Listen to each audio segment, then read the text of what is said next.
Bismillahirrahmanirrahim. Assalamualaikum warahmatullahi wabarakatuh. Waalaikumsalam. Alhamdulillahillazi hadana lihada wa ma kunna linahtadiya laula an hadanallah. Asyhadu an la ilaha illallah wahdahu la syarikalah wa asyhadu anna Muhammadan abduhu wa rasuluhu la nabiyya ba'dah. Allahumma shalli wa sallim wa barik ala Muhammad wa ala alihi wa sahbihi wa mawalah wa la hawla wa la quwata illa billah. Amma ba'du. Wa qala ta'ala fi kitabihil aziz. A'udzu billahi minasyaitonir rajim. Subhanaka la ilma lana illa ma 'allamtana innaka antal alimul hakim. Rabbi shrah li sadri wa yassir li amri wa hlul 'uqdatam min lisani yafqahu qawli. Amma ba'du fa ya ibadallah usikum wa nasibit taqwallah wa ta'atihi la'alakum turhamun.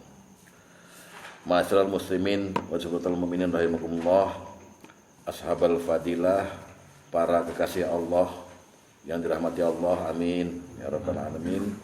Alhamdulillah, summa alhamdulillah hamdan katsiran thayyiban mubarakan fih. Kita bersyukur kehadirat Allah Subhanahu wa taala masih bisa kita hadir, diberi kekuatan dan izinnya untuk sama-sama mengupgrade diri kita thalabul ilmi demi untuk mengharapkan bekal-bekal menghadap Allah kelak, amin ya rabbal alamin. Semoga Allah meridhoi dan mengampuni dosa kita malam ini, amin. Selawat dan salam semoga limpah ruah kehadirat Rasulullah SAW pada Nabi kita, pada para sahabatnya, keluarganya, keturunannya, dan kepada kita semua yang senantiasa kita harapkan istiqomah sampai di akhir hayat kita. Malam ini kita membicarakan pendidikan anak dalam bidang tauhid, khususnya babnya konsekuensi syahadat. Minggu depan baru kita bicara pendidikan sholat, pendidikan beribadah, ya bukan hanya sholat, ini ya sholat, haji segala macam kepada anak. Jadi hari ini terakhir kita tutup masalah konsekuensi syahadat dalam subbab mencintai Allah kan gitu ya. Jadi kita ini bukti cinta pada Allah kan, yang pertama kita memujinya, kedua kita berbaik sangka, ketiga banyak bersyukur ya gitu ya. Nah keempat nih yang paling penting, kita kalau pengen akrab sama Allah, nanti ujung dari malam ini kita akan ngomong kita akrab sama Allah. Udah sampai taraf akrab sama Allah, dan kita didik anak kita supaya akrab sama Allah. Tapi sebelumnya bukti cinta kita kepada Allah yang terakhir adalah kita ini harus melatih diri menerima semua takdir Allah. Saya ulangi ya, menerima semua takdir Allah. Nah, apa itu takdir? Takdir itu rencana Allah. Rencana Allah itu dalam hadis Muslim disebut bahwa Allah telah menulis semua rencananya, semua takdirnya. Itu 50.000 tahun sebelum ada makhluk diciptakan. Jadi 50.000 tahun sebelum makhluk diciptakan semua ini, Allah udah tulis di kitab, namanya kitab induk. Ya, biasa disebut dengan apa? Ummul Kitab. Adanya di mana? Di Lauhul Mahfuz. Jadi Lauhul Mahfuz itu adalah wilayah ketuhanan ya, wilayah yang sakral, yang kita nggak tahu itu ada di mana itu Lauhul Mahfuz itu. Di situ ada kitab takdir, namanya kitab induk di Lauhul Mahfuz. Allah tulis semuanya. Nah, kita itu kalau mau cinta sama Allah, kita itu harus beriman kepada bahwa kita harus yakin bahwa Allah pernah merencanakan semuanya itu di kitab itu. Jadi nggak ada kita ngomong sekarang kebetulan, nggak ada. Wah kebetulan nih, nggak ada. Hadirnya Anda di sini itu udah dicatat, ada catatannya. Anda sekarang pakai celana warna hitam abu-abu, ada catatannya. Sampai sedetail itu. Nah, karena hadis Muslim itu berkata bahwa 50 tahun sebelum makhluk diciptakan Allah sudah menulis takdir, maka kita wajib dulu beriman bahwa Allah itu qadim. Allah itu al-awwal. Nggak ada siapa-siapa, Allah udah ada. Artinya nih, ini tauhid ya. Tauhid ya. Artinya semua ini diciptakan ya oleh Allah. Maka gugurlah teori Big Bang bahwa alam diciptakan dari ledakan dahsyat. Gugur. Karena alam ini mesti ada yang menciptakan. Saya kasih contoh. Yang paling aman contohnya gedung ini. TPA ini mau nggak Bapak menerima dengan akal bahwa ini udah ada. Udah tiba-tiba ada aja. Akal nggak akan menerima. Harusnya ada yang bangun ini. Ya kan? Harusnya ada yang bangun ini. Ada yang, ini kan tanah kosong tadinya. Tapi ujuk-ujuk si Dede bilang gitu. Ini udah ada. Ini ada. Mesti ada yang buat. Kalau kita mau masukin ke akal. Ya kan? Gelas ini. Nggak bisa plung jadi gelas gitu. Harus ada pabriknya. Harus ada yang buat. Jika kalau kita udah yakin begitu, kita disebut dengan berakal. Kita menggunakan akal kita untuk menyetujui bahwa ini ada yang buat gitu. Begitu pula alam ini semua dan diri kita, makhluk-makhluk semua ini, bumi, matahari gitu. Nggak mungkin dia ada dari ketiadaan. Big Bang itu kan begitu. Nggak ada siapa-siapa, meledak sendiri, lalu alam ini berpisah-pisah jadi matahari jadi apa gitu. Kayak nggak ada yang buat gitu. Nah, itu teori salah. Teori yang benar, alam dengan keteraturannya ini pasti ada yang buat, yaitu Allah. Itu dulu yang diyakini. Lalu Allah menciptakan makhluk ini, mesti Allah merencanakan. Jadi takdir itu ada empat unsur. Satu yang namanya ilmu Allah. Kalau kita mau iman sama takdir nih, Allah membuat alam ini dengan ilmunya. Dahsyat kan? Mana bisa bikin sesuatu kalau nggak pakai ilmu, Pak? Dan Allah ilmunya berarti luas sekali. Ya, membuat jantung Anda begitu, membuat semua yang di dalam, di luar, semua keteraturannya Allah yang buat. Ya, jadi yang pertama ilmu, yang kedua Allah mencatat. Nah, itu dia. Allah menulis di buku takdir. Jadi takdir itu ada ilmu, ada catatan. Yang ketiga, Allah berkehendak. Surat Yasin tuh. Idza arada asyai'a yaqul lahu kun. Kalau Allah berkehendak menjadikan sesuatu, yang terakhir Allah menciptakan. Itu takdir. Nah, kita harus meyakini semua ini. Empat-empatnya harus kita yakini bahwa Allah lebih ada terlebih dahulu. Dia awal. Ya kan? Kalau nggak yakin Allah lebih ada lebih dahulu, gimana ntar? Pertanyaan orang yang ateis, kalau Allah ada, sebelum Allah siapa? Kalau Allah yang menciptakan semua ini, yang menciptakan Allah siapa? Gitu. Jadi begitu dibolak-balik aja bersahabat. Nah, jangan sampai begitu. Jadi yang penting Allah itu duluan ada, dia al-awwal wal akhir. Dan Allah juga di akhir masih hidup, masih kekal tetap. Pertama Allah jadi dengan apa yang Allah miliki, ya, innallaha alimu kulli syai'in. Allah itu alim. Artinya Allah berilmu atas segala sesuatu. Kalau kita kan berilmu cetek. Saya ilmu ini ilmu hadis, ilmu tafsir, ilmu apa gitu. Pak Habibie ilmu pesawat, Allah semuanya. Satu yang mesti kita yakini di takdir. Dengan ilmu itu Allah kemudian menyuruh nulis. Tulislah di buku di Al Mahfuz, ya, bahwa ini semuanya. Yang kedua, yang ketiga, Allah berkehendak. Jadi semua ini takdir ini atas kehendak Allah, ya, bukan atas kehendak manusia. Pak Asep dilahirin di dunia ini kehendak siapa? Iya, nggak pengen kan bapak kan nggak merencanakan lahir ke dunia. Bahkan kita juga nggak bisa pilih orang tua. Jadi semuanya kehendak Allah. Dengan logika seperti itu, maka kita harus beriman. Oh iya ya. Iya, kita ini ada karena Allah. Nah, Terus yang terakhir adalah Allah menciptakan perbuatan, menciptakan semuanya. Oleh karena itu, takdir itu isinya ada yang di hadapan kita itu baik, ada yang tidak baik. Nah, kita disuruh mengimani takdir. Kalau kita ngaku cinta sama Allah, maka kita terima takdir yang ada kaitannya sama kita nih.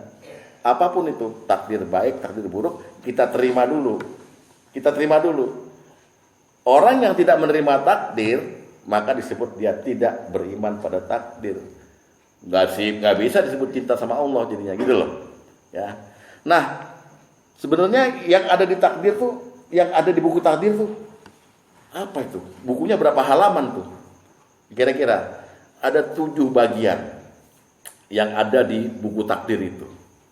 Ya, coba Bapak buka dulu surat Al-Hajj ayat 70.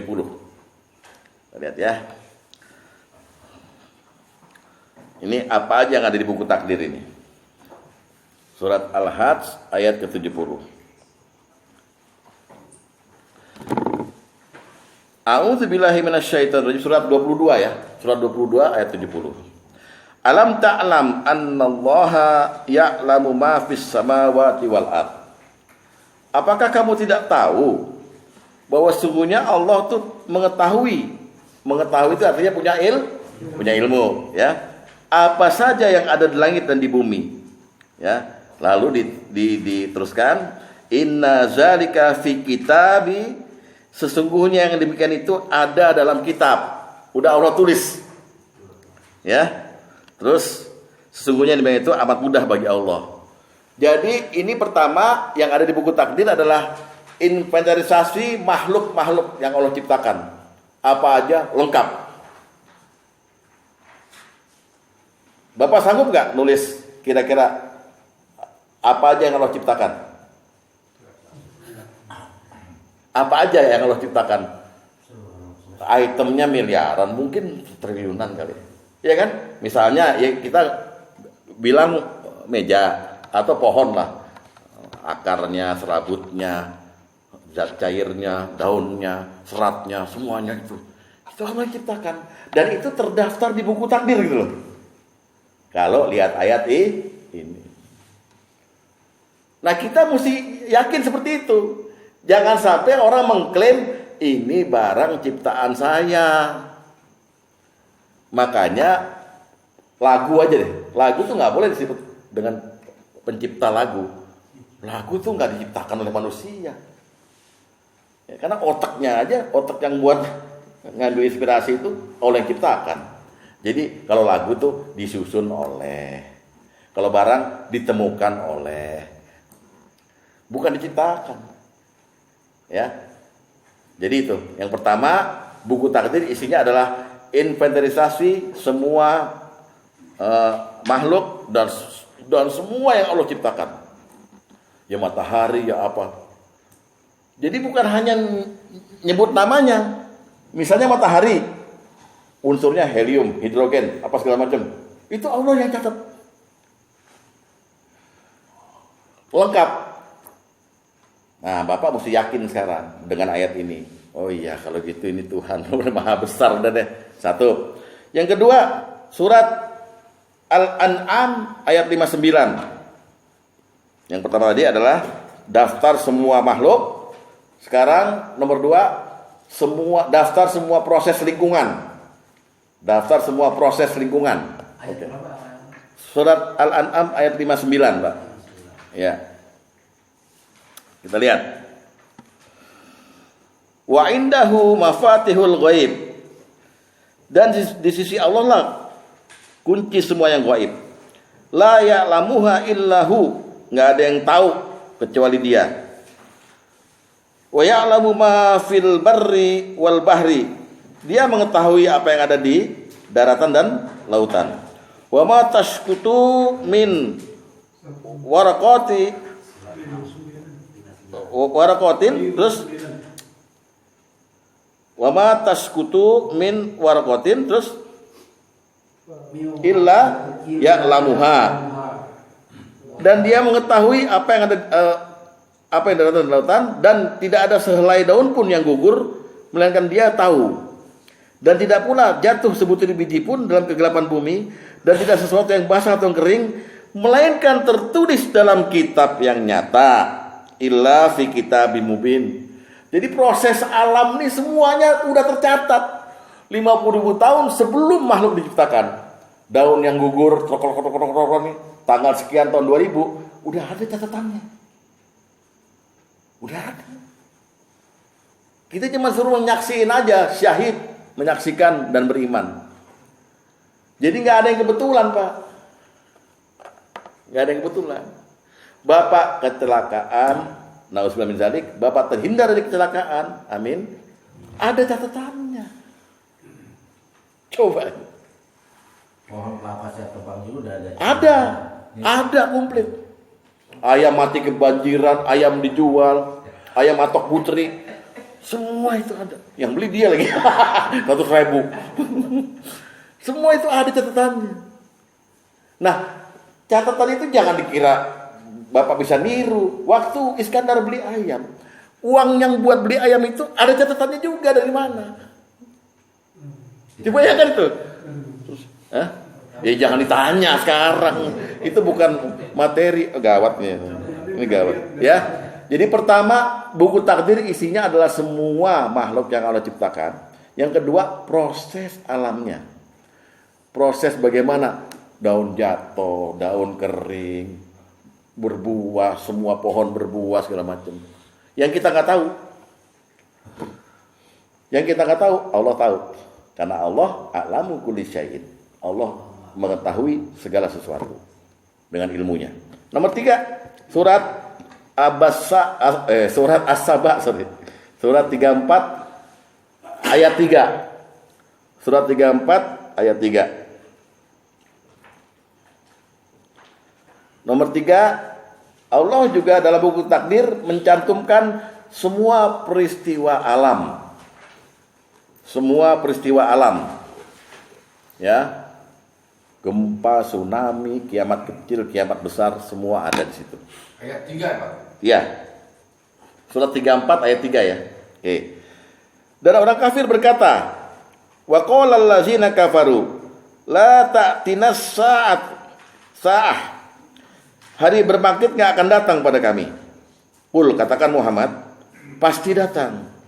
Bala, demi Tuhanku yang mengetahui yang gaib, sesungguhnya kiamat itu pasti akan datang padamu. Tidak ada yang tersembunyi daripadanya sebesar zarrah pun yang ada di langit dan yang ada di bumi. Dan tidak ada pula yang lebih kecil dan yang lebih besar dari hari kiamat maksudnya. Jadi gempa bumi, tsunami segala macam, banjir besar gitu. Melainkan tersebut dalam kitab yang nyata. Lauhul Mahfuz. Jadi tadi daftar makhluk, kedua peristiwa alam, kedua apa tadi? Proses alam, ketiga daftar peristiwa. Yang tadi proses lingkungan, yang ketiga peristiwa alam. Semua ada duluan. Ya. Semua ada tercatat. Manusia nggak dikasih tahu.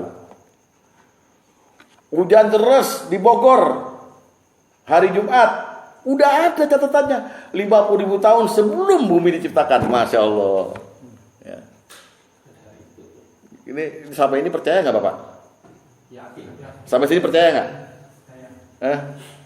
Jadi kalau udah begini, kita makin dalam, kita punya cinta sama Allah. Wah, hebat nih. Ya, ini Tuhan kita hebat. Yang keempat, semua musibah udah didaftar sama Allah. Ya, surat Al-Hadid ayat 22. Surat Al-Hadid ayat 22.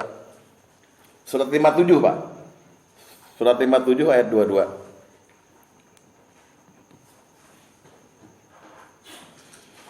Pak Nano rajin nyatet nih, jangan-jangan catat beras 2 karung, Indomie apa. Surat 57 ayat 22 ya. Ma asaba min musibatin fil ardi wala fi anfusikum. Tidak ada satu bencana pun atau musibah pun yang menimpa di bumi, dan tidak juga bencana yang menimpa dirimu. Ya, kamu kecelakaan, kamu apa gitu ya, sakit segala macam. Melainkan telah tertulis fi kitabin, di dalam Lauhul Mahfuz. di kitab takdir tadi, sebelum kami menciptakannya, sesungguhnya yang demikian itu adalah mudah bagi Allah. Inna dzalika 'alallahi yasir. Coba bayangin gitu. Musibah aja yang kejadian ntar ini tahun berapa. Coba aja Bapak daftar sekarang, yang pernah Bapak tahu dari Bapak kecil sampai besar sekarang. Kira-kira musibah apa yang udah pernah terjadi dalam diri kita maupun dalam semuanya itu. Ternyata itu kita cuma ngulang tulisan, padahal udah ditulis sama Allah. Bapak mesti yakin seperti itu. Sehingga kalau kita udah yakin, kita akan tahu kita berhadapan dengan siapa ini. Dengan Maha Perencana gitu loh. Wah, hebat. Nggak mungkin kita nggak takluk gitu. Ya, jadi udah ada makhluk semuanya terdaftar, ada peristiwa lingkungan, ada peristiwa alam, ada musibah, semua terdaftar. Sudah ada skenarionya. Cuma nanti yang ribet ketika Bapak nanti berdebat soal takdir. Makanya saya ringkes nih. Jangan sampai kita berdebat soal takdir. Ya, tapi kita mesti membuktikan cinta kita sama Allah dengan mengimani takdir, dengan percaya sama takdir. Kalau nggak percaya sama takdir, Bapak kafir. Ya, terhitung kafir. Yang kelima, semua fasilitas makhluk dicatat juga udah. Yang Bapak pakai sekarang gitu, semua dicatat duluan. Semua udah terdaftar. Jadi jatah Pak Tom sampai beliau wafat sekian udah dicatat duluan 50.000 tahun sebelum diciptakannya makhluk. Berapa tahun? 50.000. Jadi kalau Pak Sugeng minta umur sampai 94 kecil kata Allah, bisa saya kabulkan. Asal lu jangan songong gitu ya. Ya jangan songong aja sama gua gitu. Tangannya sakit-sakit, ngeluh, itu nggak boleh. Takdir, bilang takdir duluan. Saya terima takdirmu gitu caranya. Ya. Jadi dipanjangkan. Yang hebat orang Jawa ada nerimo aja. Iya, nerimo ing pandum. Nerima, namanya pasrah bongkoan ya. Pasrah bongkoan aja terserah gitu. Angel temen tuturanmu. Ya. Yang keberapa sekarang? Surat berapa itu tadi? Hah? Surat berapa? Hah? Belum. Surat. Belum kan? Tadi udah diganti. Surat 11 ayat 6. Iya, udah dicatat juga lupanya. Wah. Mudah-mudahan enggak kaget ya sama takdir ya. Surat 11 ayat 6. Wa ma min dabbatin fil ardi illa 'ala Allahi rizquha. Dan tidak ada satu binatang melata pun, maksudnya kita ini dabbah ini kita termasuk ya, di bumi, melainkan Allah yang memberi rezekinya. Dan dia mengetahui tempat berdiam kita, binatang itu, dan tempat penyimpanannya. Semuanya tertulis dalam kitab yang nyata. Wah, ya asik banget lah. Bapak nggak punya duit, Bapak punya duit. Allah bilang, yabsutur rizqal liman yasha wa yaqdir. Allah menyempitkan rezeki dan Allah juga melapangkan rezeki. Sudah dicatat. Nggak ketukar rezeki. Nggak ketukar. Paham ya? Pak Asep bawa mobil kemari. Motor. Kecatet. Tanggal sekian dia pakai motor dari duit halal. Wah, apa begitu Pak? Tahu nyolong di mana tuh motor? Misalnya. Bayangkan itu Pak. Jadi betapa hebatnya kita punya Tuhan, gitu loh. Jangan main-main, ya. Nomor 6. Semua perbuatan kita sudah dicatat. Kayak robot dong kan gitu loh. Semua perbuatan manusia udah dicatat. Pak Sugeng marah sama istrinya tanggal sekian jam sekian, ada catatannya duluan. Mau apa lo? Jawaban Nabi Adam benar juga. Yeah. Kenapa kamu menggugat saya? Yeah. Kan udah Allah catat. Surat Yunus. Surat 10 ayat 61.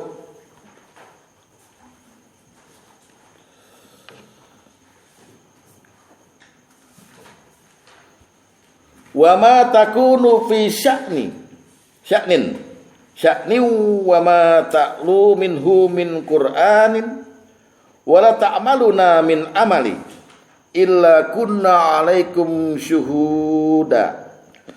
Kamu tidak berada dalam satu keadaan, baik kamu enggak membaca Quran atau baca Quran, dan kamu tidak mengerjakan satu pekerjaan kecuali kami jadi saksi di mana kamu melakukannya. Tidak luput dari pengetahuan Tuhanmu, biarpun sebesar zarah di bumi atau di langit. Tidak ada yang lebih kecil dan tidak pula yang lebih besar dari itu, melainkan semuanya tercatat dalam kitab yang nyata. Jadi ntar hisab tuh Pak, Allah cuma minta malaikat nyocok-nyocokin aja catatan malaikat dengan catatan yang udah ada. Wah, kagak cocok, neraka loh. Mesti cocok kan gitu. Kita yang dipasrahkan untuk berbuat, minta jalan sama Allah supaya nyocokin kepada takdir yang baik gitu loh. Maksudnya kita ini hidup di dunia, ini kita milihnya takdir yang buruk semua, ya kan? Ya. Makanya Kus-Plus tuh bener Pak. Hati senang walaupun tak punya uang. Oh, itu udah pasrah sama takdir. Jangan ngamuk nggak punya uang Pak. Ya. Benar-benar pengadilannya akurat ya. Akurat. Sudah ada daftar awal ditambah. Cocokin aja. Cocokin pencatat yang terus ngikutin terus. Iya. Yang berbuat terus. Wah, ini mestinya kan dia kan mesti ahli surga. Jadi setiap orang kan ditetapkan ahli surga dan neraka. Setiap orang kan ada tempatnya di neraka, ada tempatnya di surga. Kita disuruh ngecak dirinya. Kita disuruh ngecak nih, hidup di dunia, prong, suruh ibadah. Ibadah itu artinya ngecak di mana tempat kita yang surga. Jangan pilih yang neraka. Kalau kita tugas nyatat ada istirahatnya atau ada lengannya. Iya. Malaikat nggak ada lengannya. Emang kerjaannya nyatet doang. Nggak ada istirahatnya. Kemana kaitan daripada semua kehendak rencana daripada catatan Allah itu dengan sunnatul. Iya. Nah, kaitannya gimana tuh? Ntar saya terangin. Oh, Belum selesai. oh, oke. Bawa roti nggak? Oh, iya. Pilih roti, pulang. Padahal dia yang beliin. Kita usir. Ntar ya Pak ya. Terakhir yang ada di mana? Yang ada di kitab takdir, kitab nyata adalah umur manusia. Umur manusia. Udah ditetapkan ya. Surat Fatir surat 35 ayat 11.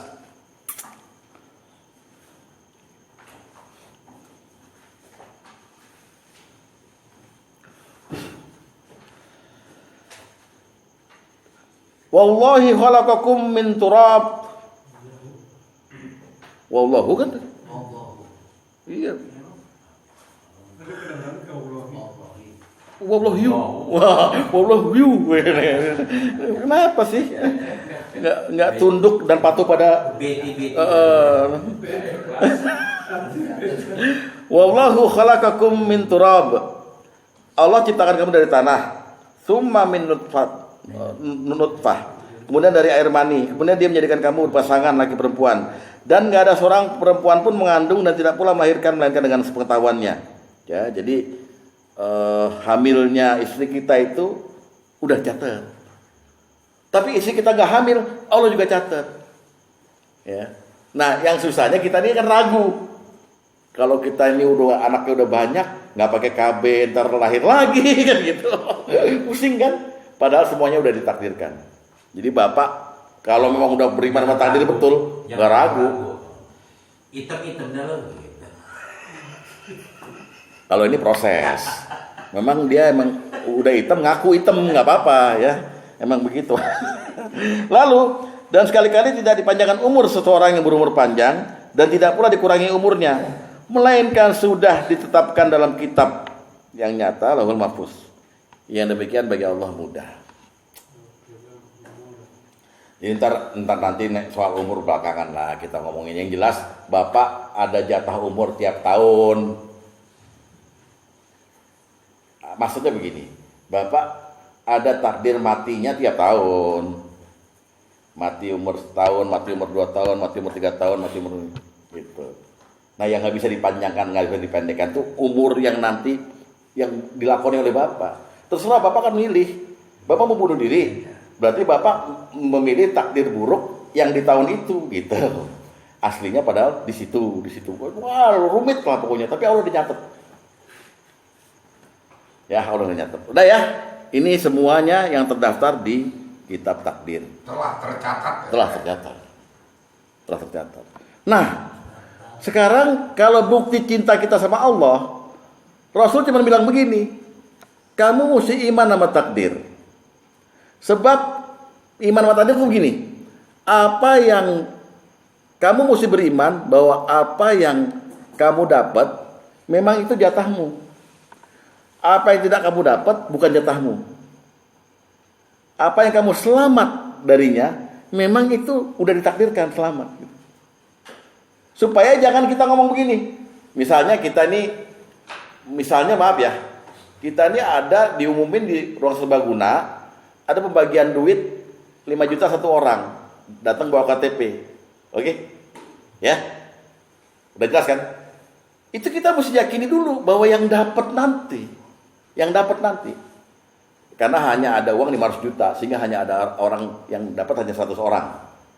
Yang dapat nanti, itu udah Allah catat. Kita mau datang paling pagi, kalau kita nggak tercatat di takdir Allah, nggak dapat. Tapi kita telat nih. Kalau udah tercatat dapat, mesti dapatnya. Jangan sampai kalau kita nggak dapat, kita ngomong kalau tadi gue datang lebih pagi pasti dapat. Nah, itu berarti tidak beriman pada takdir. Paham nggak gitu? Paham nggak? Begitu caranya kita mengolah akal kita di takdir ini. Jangan berhadapan berkonfrontasi langsung dengan takdir Allah. Jangan digugat. Ya, paham? Orang melarat sama orang kaya, takdir, Pak. Itu dulu. Jadi apa yang luput darimu dan apa yang kamu dapat itu semuanya takdir. Itu harus beriman pada takdir. Nah, apa yang kamu dapat, yang kamu harapkan misalnya 5 juta, kamu dapat hanya 2 juta, itu takdir. Nggak usah digugat. Oh iya begini memang udah. Paham ya? Ini demi untuk membuktikan cinta kita sama Allah. Sampai begitu Pak saya. Masalahnya orang kalau nggak dibeginikan, nanti ngomongnya ngawur Pak. Kalau seandainya saya begini, saya jadi begitu. Ada seorang ABG kecelakaan motor digaplek gitu. Ibunya terus bilang, tadi udah saya kasih tahu. Coba kalau kamu nggak keluar, selamat kan? Salah omong dia, hati-hati. Makanya selalu qadarullah, Allah. Itu kalau mau beriman pada takdir, bukti cinta, ya. Yuk kita baca hadis nomor 1 dulu untuk memperkuat. Apaan lu? Oh iya. Nyari pahala. Iya. Makanya gue tanya, apaan lo? Udah catat. Mau lo? Ya, berdiri kagak bagiin keliling. Udah dicatatnya pada seluruh Udah tercatat. Beriman pada takdir, iya. Jangan nih, yang lagu 10 yang tadi lagu Enggak, takdirnya takdir males sebenarnya. Takdir rajin atau takdir males. Hadis nomor 1 kita lihat ya. Dari Abu Hafsah dia berkata, Ubadah bin Samit pernah berkata pada anaknya, wahai anakku, sungguhnya kamu tidak akan merasakan nikmatnya iman hingga kamu mengetahui dan meyakini bahwa apa yang akan menimpamu tidak akan meleset darimu, dan apa yang tidak mengenaimu tidak akan menimpamu. Jelas kan? Ya, ini. Aku mendengar Rasulullah SAW bersabda, sesungguhnya yang pertama kali diciptakan Allah adalah kolam. Kemudian Allah berfirman, tulislah. Kolam menjawab, Tuhanku, apa yang harus aku tulis? Allah berfirman, tulislah takdir. ketentuan segala sesuatu hingga datangnya hari kiamat. Wahai anakku, sungguhnya aku pernah mendengar Rasulullah SAW bersabda, barang siapa yang meninggal dunia dalam kondisi tidak memiliki keyakinan yang demikian, dalam kondisi tidak bertakdir, maka dia bukan bagian dari umatku. Jadi kita yakin dulu ya bahwa semua ini udah tercatat. Semua. Kalau bahasa Inggrisnya everything. Ya, everything semua tercatat. Senyum kita tercatat, kita ngomel sama istri tercatat, kita ngasih duit istri tercatat, semuanya udah tercatat. Oke? Itu dulu. Dan kita yakini bahwa takdir yang berhubungan dengan kita sudah pasti ketentuannya ke kita. Ya, masalah rezeki, masalah apa segala macam. Nah, dan beriman pada takdir yang paling puncak adalah harus meyakini semua ketentuan Allah mengenai kita baik. Kemarin kan ada Ali Imran ayat 26 kan, Qulillahumma malikal mulki tu'til mulka man tasya biadikal khair. Takdir ini baik untuk saya. Nah, susahnya kita berkeyakinan seperti itu susah, Pak. Terus terang aja, susah. Mohon maaf, mungkin Pak Tom, maaf saya tanya ya, mungkin ini jangan tersinggung Pak ya. Waktu Bapak diputuskan dokter bahwa Bu Dewi stroke, tentunya Bapak kecewa dan marah kan pertama kali ya.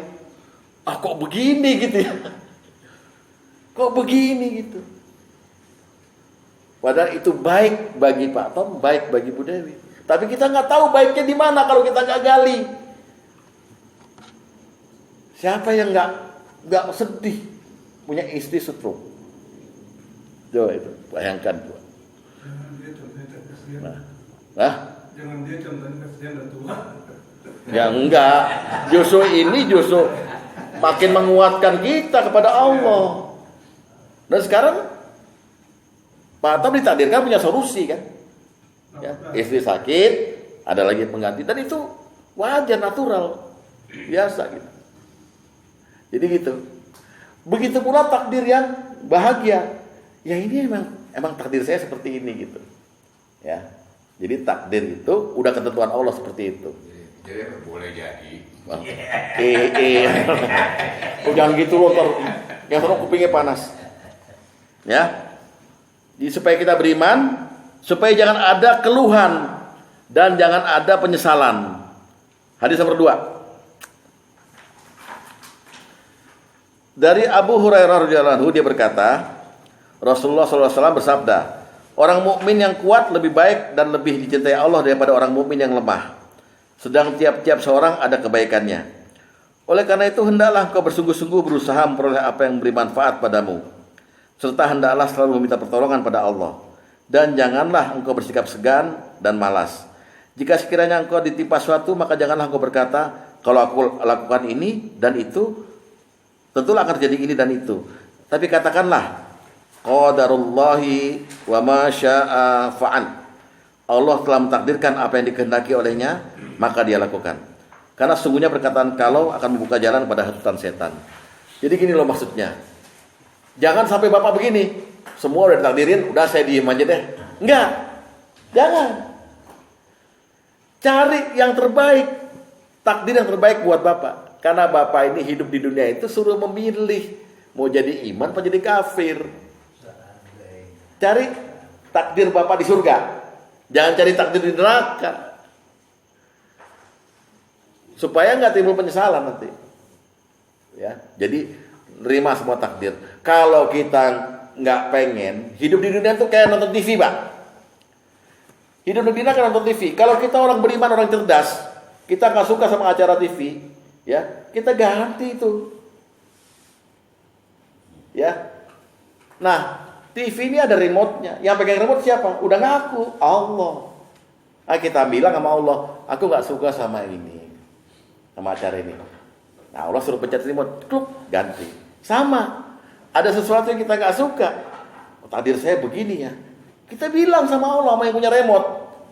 Jangan TV-nya dibanting-banting, enggak. Jangan hidup ini kita ngamuk. Ya Allah, jangan begini dong. Aku minta yang itu dong. Maka ada doanya, ya Allah, hindari aku lindungi aku dari takdir buruk. Boleh bilang begitu. Hadis nomor 6. Ya. Kita kadang-kadang di first sight-nya itu dalam menerima untuk berusaha berprasangka baik kepada Allah. Iya. Seringnya kita misalnya sama katakan dalam anggota keluarga, kita melakukan sesuatu yang tidak diinginkan terjadi. Lo kenapa sih nggak teliti, ya kan? Oh itu aja lo kagak bisa jaga sih. Nah, the first sight kan itu yang kita omongin tadi.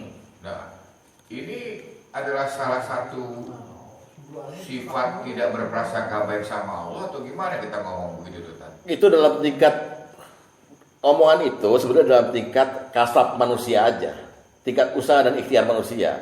Boleh marah dalam kerangka bahwa Anda tidak mengerjakan sesuatu dengan begini gitu. Tapi bukan peristiwanya yang digugat. Bukan apa ya? Peristiwa.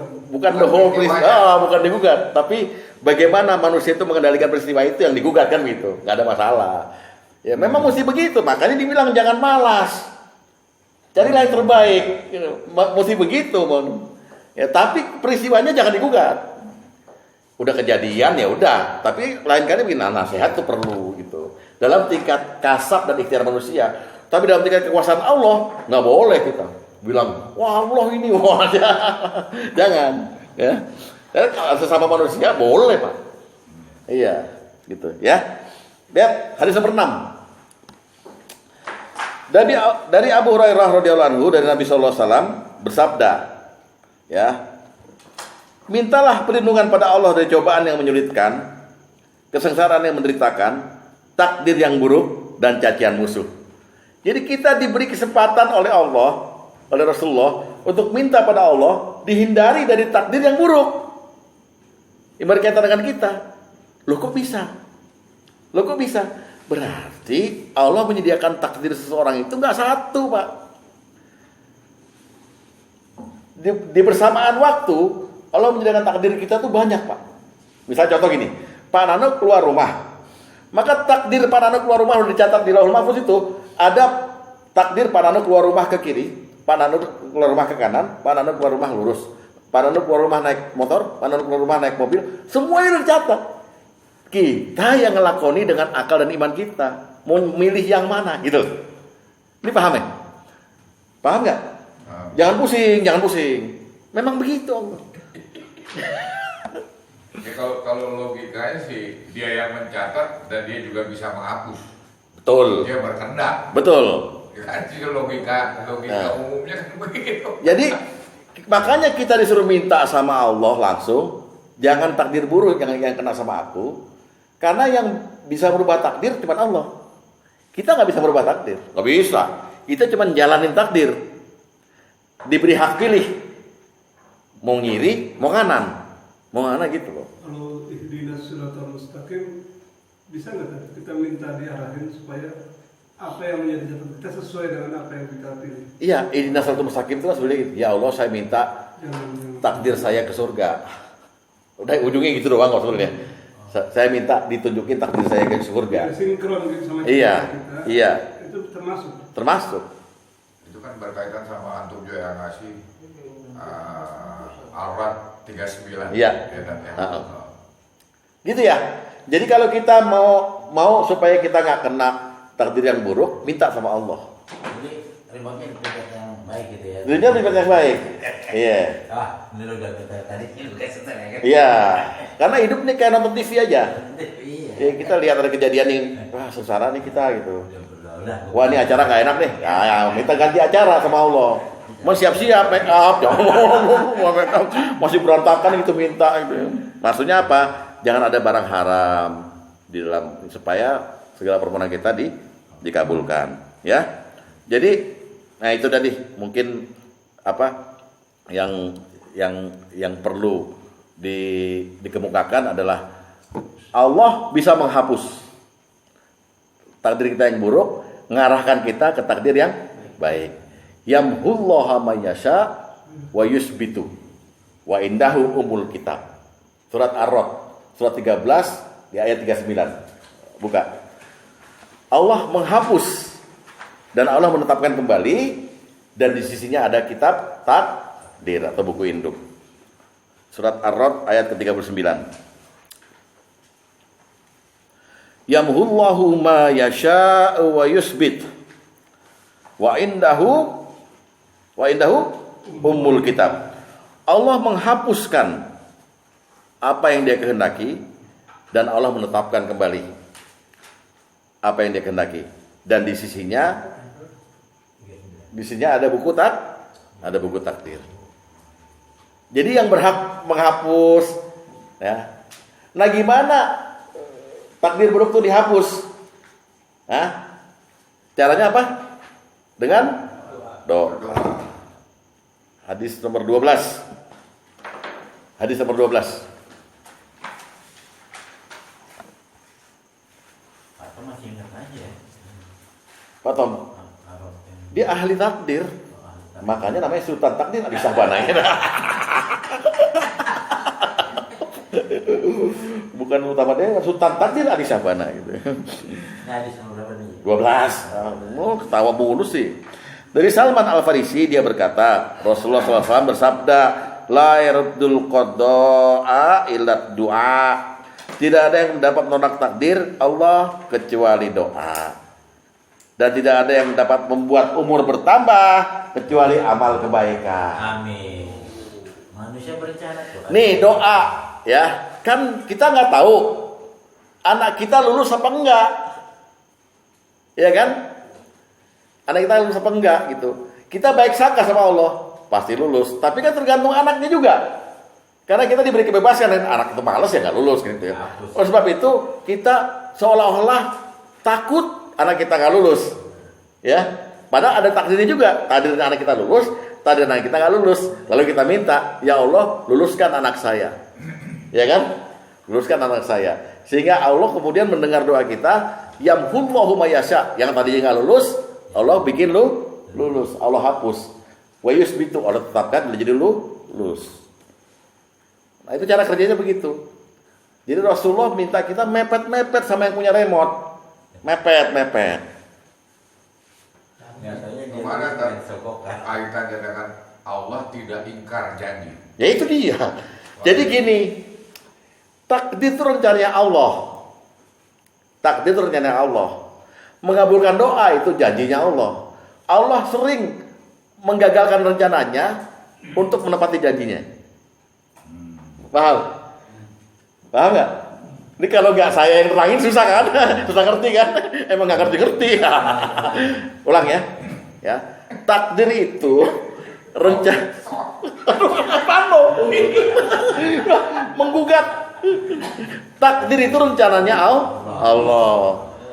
Mengabulkan doa itu janjinya Allah. Karena Allah bilang, "Ud'uni astajib lakum." Berdoalah kamu, nanti aku kabulkan. Janjinya Allah. Dan Allah sering menggagalkan rencananya sendiri untuk menepati janji. Itu kaitannya. Belum. Oke. Kalau ini nggak dengar kan? Ya, gitu caranya. Apa lu Yus? Lah, kalau udah rajin berdoa, jangan sekali-kali kita itu terus kemudian menggugat yang namanya takdir Allah. Saya kasih contoh yang sekarang lagi ngetop aja. Kata Rasul, la hammah, la adawah, wala tiaroh. Nggak ada penyakit menular, nggak ada reinkarnasi, nggak ada kesialan, yang ada takdir. Nggak ada penyakit menular, kata Rasulullah. Jadi yang namanya penyakit menular itu tidak ada. Di dalam syariat Islam itu tidak ada. Yang ada takdir. Orang Arab protes sama Rasulullah. Ya Rasul, ini onta korengan. Dia ditular dari dia. Habis itu dia nularin yang lain. Gimana tuh? Kata Rasulullah, itu tetap takdir. Kalau itu bukan takdir, dari mana yang pertama dapat? Ayo lo gue tanya. Rasul memang diplomatis. Nggak ada tuh penyakit menular. Yang ada adalah takdir. Seandainya dia bilang tadi, ini ada onta korengan gara-gara onta yang pertama. Dari sini nularin lagi yang kemari. Itu apa dong? Itu takdir kata Rasulullah. Kalau bukan takdir, dari mana yang pertama dapat? Kalau namanya penyakit menular, harus nularin juga dia. Terus saya kayak ngomongin ayam sama telur. Oleh sebab itu namanya takdir. Itu caranya. Jadi makanya kalau ada taun, ya, taun atau wabah ya, Rasul bilang kalau kamu di tengah-tengah taun, jangan keluar. Kalau kamu di luar taun, jangan masuk. Paham? Supaya kamu nggak terkena takdir, bukan menular. Sehingga Umar bin Khattab dilarang dia. Saya mau masuk sana, itu ada wabah, ada taun. Saya mau jemput saudara saya. Ntar kamu kena. Nggak apa-apa. Saya berkelana dari satu takdir lainnya. Sebelum saya masuk, saya doa. Jangan saya dikenakan takdir ini. Gitu. Itu ngomongin takdir. Kalau kita ngomongin itu penyakit menular, maka kita bilang sama Allah, Anda nurunin penyakit yang menular. Termasuk kita bilang, penyakit turunan. Jantung punya turunan, gula punya turunan. Lu nuduh-nuduh Allah lo. Yang ketawa lo, bego. Gitu. Nggak boleh. Takdir. Tapi ada tidur kamu. Nggak, kalau saya kan, saya mau wakili Allah di sini untuk menerangkan. Beda mente. Paham ya? Penyakit jantung. Dia bilang, berarti Bapak punya riwayat di atasnya jantung. Dokter kan tahu dokternya. Berarti ini Bapak turunan jantung. Nggak bisa. Takdir. Ya nggak boleh bilang buah nggak jauh dari punya, nggak boleh. Sifat boleh. Sifat boleh. Penyakit. Ini kan yang buruk-buruk sering kita. Kalau sifat boleh, ya kan? Gitu, ya Pak ya. Nah, jadi untuk Tahu bilang begitu kan. Untuk kita lebih mantap lagi, kita beriman kepada takdir ini. Entar dulu, hadis nomor 9 dulu. Hadis nomor 9.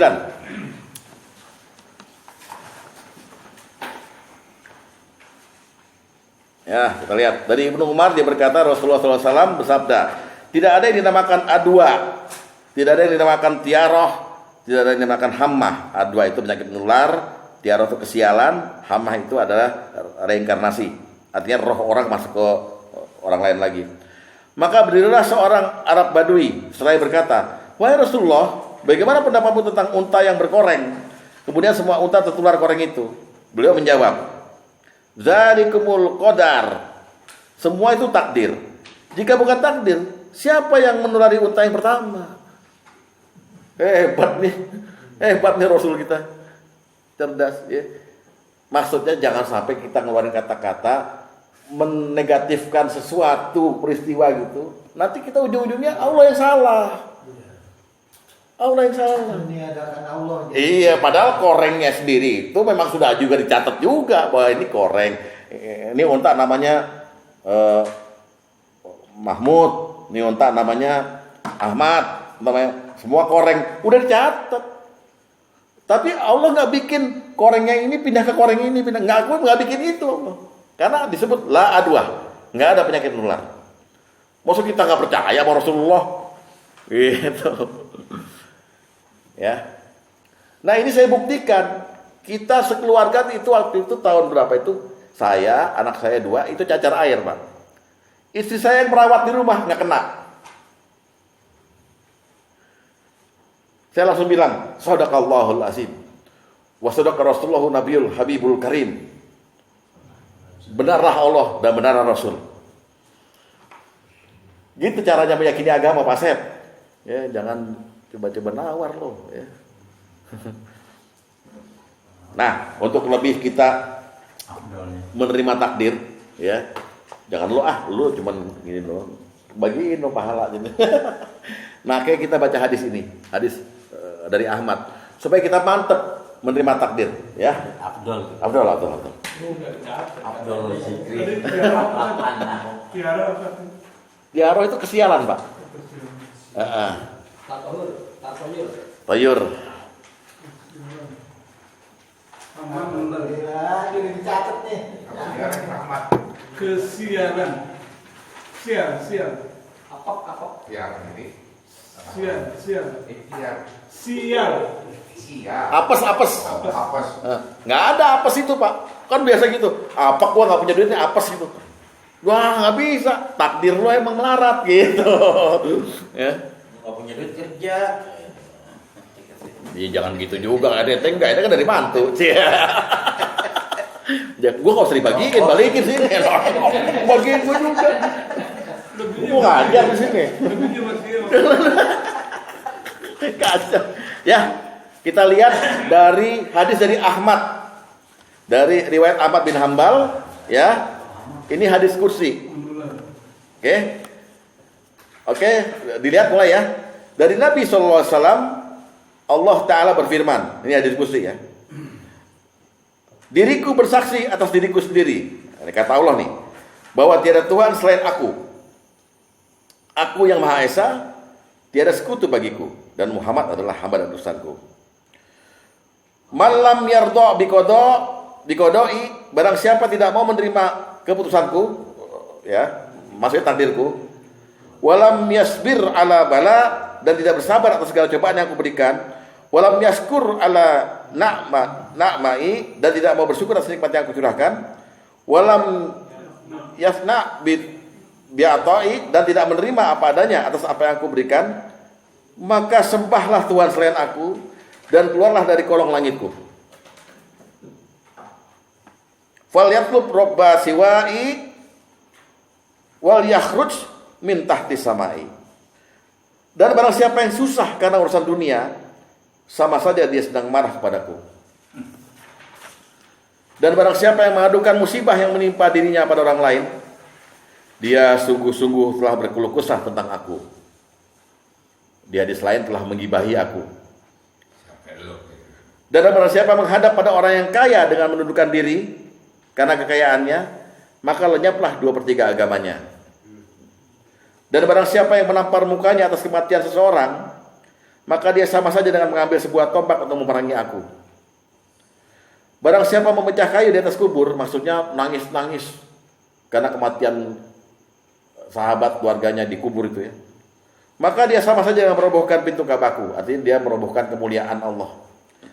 Barang siapa tidak peduli terhadap caranya mendapatkan makanan, berarti dia tidak peduli terhadap dari pintu mana aku akan masukkannya dalam jahanam. Barang siapa tidak bertambah tingkat penghayatan agamanya, sungguh dia dalam keadaan selalu kekurangan. Barang siapa terus-menerus dalam keadaan kekurangan, mati aja lu. Kematian adalah lebih baik baginya. Barang siapa yang mengamalkan ilmu yang dia ketahui, maka Allah akan menganugerahkan ilmu yang belum dia ketahui. Kita lihat dulu sekarang, fokus pada nomor 2 sampai nomor 6. Barang siapa yang gak mau nerima takdirku, gak bersabar atas segala cobaan yang aku berikan, takdir. Gak mau bersyukur atas nikmat yang aku curahkan, takdir. Gak menerima apa adanya atas apa yang aku berikan, kurang nih, musuh segini nih, apa gua hari ini.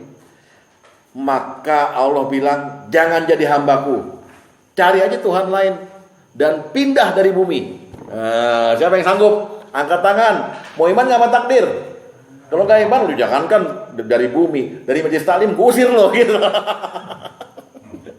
Itu Pak. Jangan sahadat. Nah iya. Saking pentingnya takdir itu, kita cinta sama Allah, buktiin. Apa? Ya konsekuensinya sahadat. Ya ini, gimana? Ini hadis aja ya. Hadis.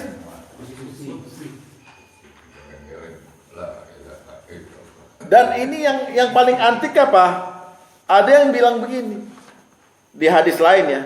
Bangun tidur pagi-pagi langsung ingat kesusahannya Pak. Ya ampun, belum dapat uang buat bayar itu. Sama dengan dia marah pada Allah. Makanya Nabi itu cerdas untuk mencegah orang bangun tidur marah sama Allah. Bilangnya apa? Alhamdulillahillazi ahyana. Langsung muji Allah bangun tidur. Kan ada di antara kita kan yang pusing, stres, ketiduran. Bangun pagi, jam 3 pagi, bukannya tahajud. Aduh, apa? Dari mana tuh duit? Ini model-model begini pernah ngalamin nih. Barisan sini nih. Soalnya bacanya bingung dia. Tina. Siapa tadi? Seharusnya bangun tidur terus mandi dan sholat. Iya, kalau Itu juga lagu ngejebak, itu lagu free sex itu. Coba lihat, bangun tidur keturus mandi, tidak lupa menggosok gigi. Habis mandi tolong ibu. Masih telanjang nolong ibu. Karena kalau tetangga lihat, wah ada telanjang godal-gadul lagi nolong ibunya. Betul nggak? Nah udah lah, itu jangan ngelawan gua dah. Takdir. Nomor 11 apa sih maksudnya? Ntar dulu. Kayu kubur tuh apa? Itu yang marah-marah. Ada yang mati dia masih marah di atas kuburan gitu loh. Jadi dia ngamuk. Itu pertama. Jangan sekali-kali ngerasain susah soal dunia, Pak. Jangan, Pak. Sama dengan Bapak marah sama Allah. Nah, iya loh, dapat setoran ya beras ya. Terus, nah ini nih yang penting nih. Yang nomor 8. Barang siapa yang mengadukan musibahnya, kesusahannya pada orang lain, sungguh dia telah menggibah Allah. Allah ini gimana sih? Gue ini tahajud 1 tahun penuh. Yang ono nggak tahajud, motornya baru. Gue motor boro-boro motor. Jadi sebelum Bapak curhat sama orang mau minta tolong, Bapak ke Allah dulu. Ya Allah, hamba terima ini. Inilah perjalanan hidup yang hamba mesti merasakan. Nah sekarang hamba ingin ikhtiar kasab, minta perlindungan kepadamu dari takdir buruk. Nggak begini-gini terus. Hamba minta ditunjukkan orang yang bisa hamba mintakan sebagai perantaramu menolong hamba meminjamkan uang. Jadi ke Allah duluan, baru habis itu bilang sama orangnya. Jadi jangan bilang apa gua hari ini, jangan gitu. Jadi gua udah berdoa nih sama Allah, gitu. Kali-kali ente ada, gitu. Nggak apa-apa itu kayak gitu. Itu bukan, ya. Gue juga udah berdoa. Tapi kalau ada orang saya bilang, saya juga udah berdoa. Kalau ada orang datang kemari, nggak kayak lu. Itu sama-sama takdir gitu. 13 apa tak? Iya kalau ngaji udah lama nggak alim-alim, sama aja lo miskin dulu. Lo miskin ilmu. Maksudnya selalu keadaan kekurangan dalam ilmu itu. Iya. Kekurangan dalam segala macam itu. Pasti Pak, kalau orang nggak menghayati Islam dengan baik, maka dia pikiran susahnya selalu ke dunia. Akhirnya dia menjadi orang tamak gitu. Kalau Bapak udah menghayati Islam, menghayati takdir begini kan nggak apa-apa kan. Ada duit nggak ada duit nggak apa-apa. Yang penting ada Allah kan gitu, iya kan? Tahu bener apa kagak gue.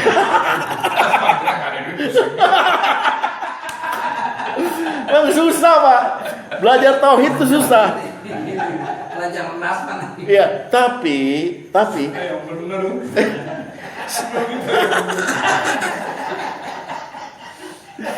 Tapi syahadat tuh begitu. Kalau syahadat Bapak udah ucapkan, ya konsekuensinya gitu. Jangan sok geleng-geleng kepala lah. Itu tadi di Jumatan diterangin sama Pak Hamid Farigi kan. Orang dari Tasik, dari Suryalaya itu saking hayat la ilaha illallahnya begitu. La ilahanya sampai ubun-ubun gitu. Enggak ada Tuhan. Illallah ke kiri, illallah ke ulu hati gitu. La ilaha illallah gitu. Itu cuma ritual doang. Tapi ini maksud penghayatan tuh praktek la ilaha illallah seperti ini gitu. Nah, dengan begini Bapak nggak menjadikan anak Bapak itu orang kapitalis yang cari sukses di dunia. Lu kuliahnya di Harvard, ntar lu jadi direktur dari CEO, ntar lu apa aja ada segala macam. Nggak begitu kita. Nah, tolong kita sama-sama ke surga. Kita bergantung cuma sama Allah, bukan sama Amerika. Gitu. Tapi mana ada yang berani Bapak orang begitu. Belum anak kuliah aja udah ditanya sama tetangga, kita malu kadang-kadang. Kita pengen masukin anak ke pesantren, Darul Ulum Jombang misalnya gitu ya. Yang satu tetangga pengen masukin anak ke UI, ke arsitek. Kita diem. Anak mau kuliah di mana? Oh yang ini bilang tetangga, mau itu di arsitek di mana ITB misalnya. Nah kalau Jeng, Darul Ulum Jombang, jadi apa? Penghulu, gitu. Coba. Jadi agama itu di model dia. Kalau kopi udah lewat, la ilaha illallah, makin kenceng. Ya. Jadi gitu, itu soal takdir. Nah, udah memuji Allah, bersangka baik, bersyukur, menerima takdir, insya Allah cinta kita terbukti. Makin akrab sama Allah. Kalau udah akrab sama Allah, berlakulah itu Al-Baqarah itu. Ya, wa idza sa'alaka ibadi anni fa inni qarib. Hei Muhammad, kalau kamu ditanya sama orang ya mengenai aku, katakan aku dekat. Akrab, qarib kan Pak Nano bilang mungkin pas sebelum itu sahabat qarib, sahabat dekat. Ini Allah yang bilang. Coba bayangin Pak, apa Bapak enggak bangga kalau Allah bilang sendiri, "Hai Muhammad, kalau ada seorang hambaku nanya kepadamu mengenai aku, katakan aku dekat sama dia." Allah yang aku dekat, bukan kita. Fa inni qarib.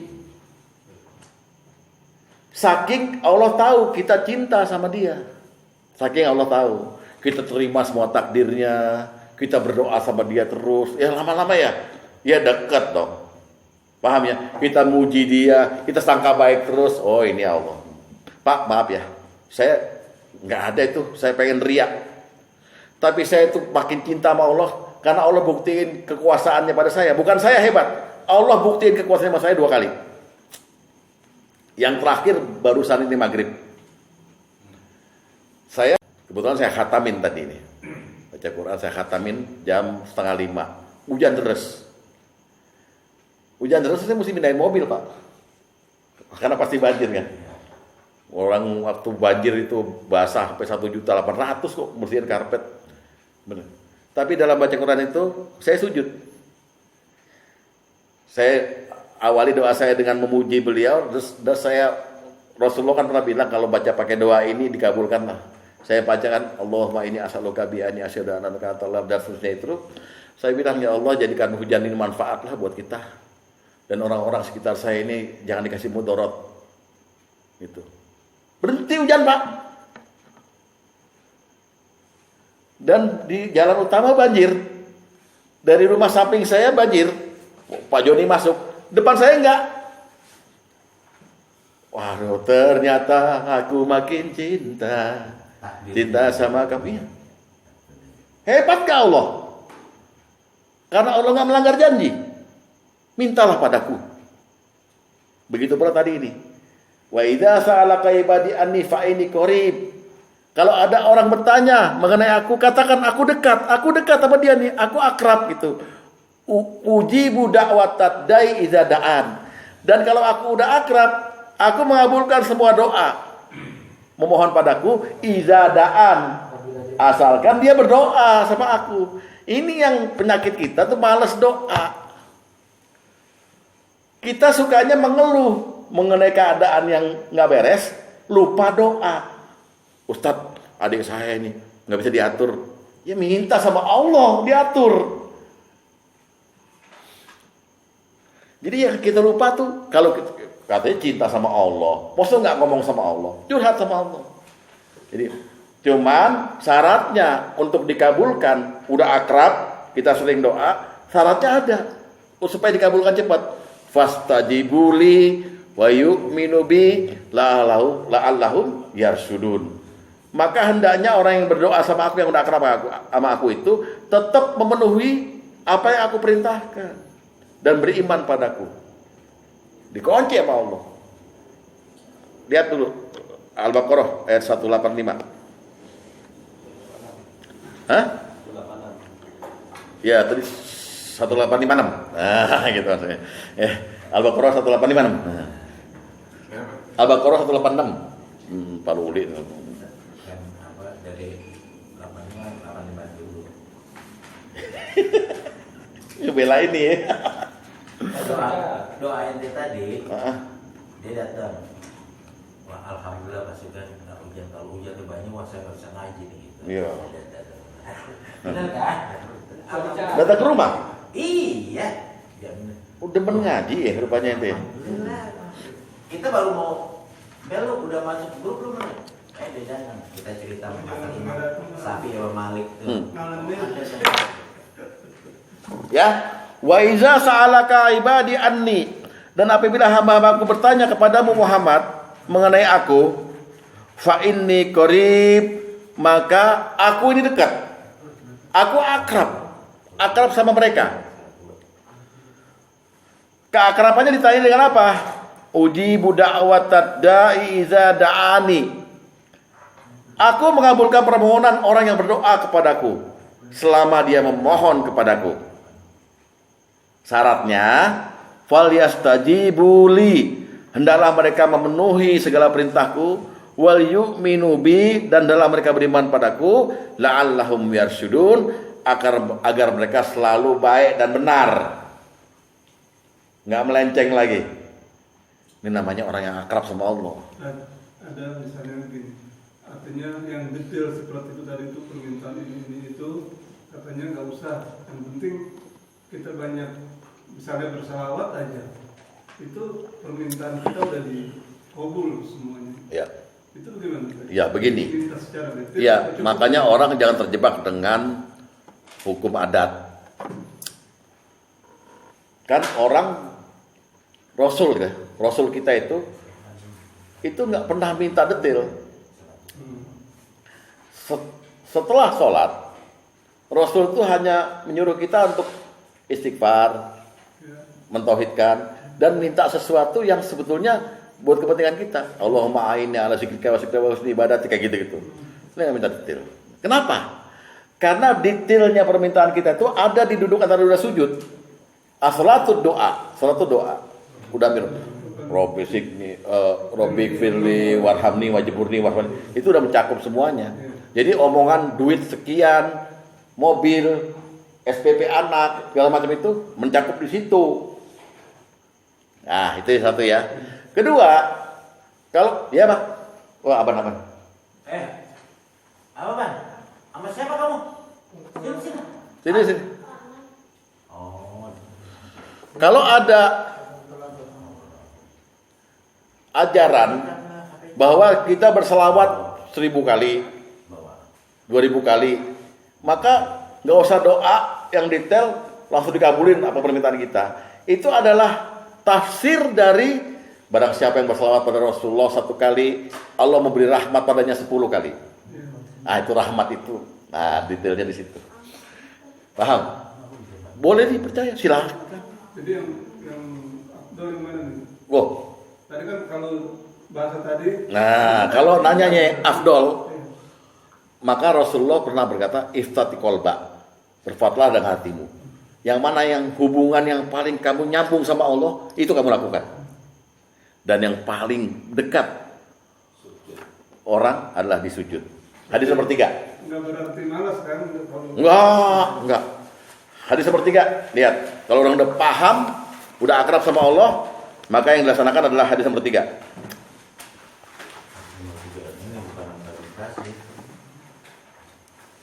Yang tadi. Yang pertama, Pak. Iya.